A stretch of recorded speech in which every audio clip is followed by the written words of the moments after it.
Hey for you guys, take one moment, look at the overhead windows on Discovery.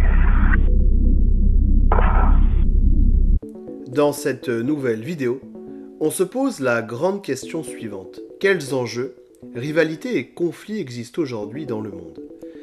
Après la fin de la guerre froide et la disparition de l'URSS en 1991, les États-Unis restent la seule superpuissance du monde. Un nouvel ordre international se place sous leur conduite.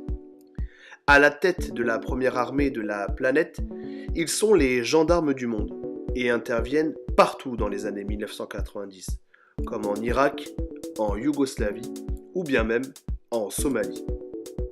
Néanmoins, la volonté de domination des USA est vivement critiquée.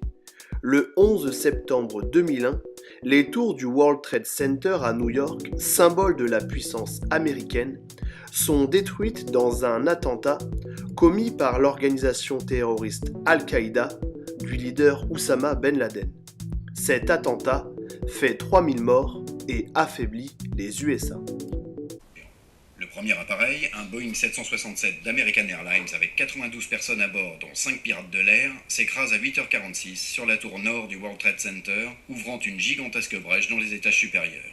À 9h03, un deuxième Boeing 767 de United Airlines avec 65 personnes à bord, dont 5 kamikazes, s'encastre dans la seconde tour jumelle du World Trade Center, événement suivi en direct par les télévisions du monde entier.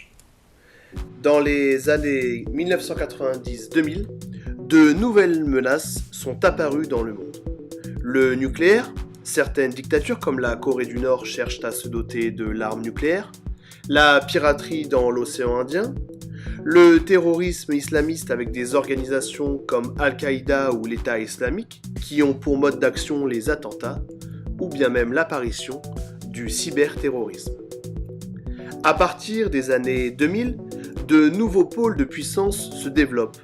Les pays émergents, comme le Brésil, la Russie, la Chine, l'Inde ou bien même l'Afrique du Sud, surnommés les BRICS, jouent aujourd'hui un rôle international majeur. Aujourd'hui, les USA ne peuvent plus agir sans l'accord de ces nouvelles puissances. Le monde est donc devenu multipolaire, c'est-à-dire qu'il comporte plusieurs pôles de puissance.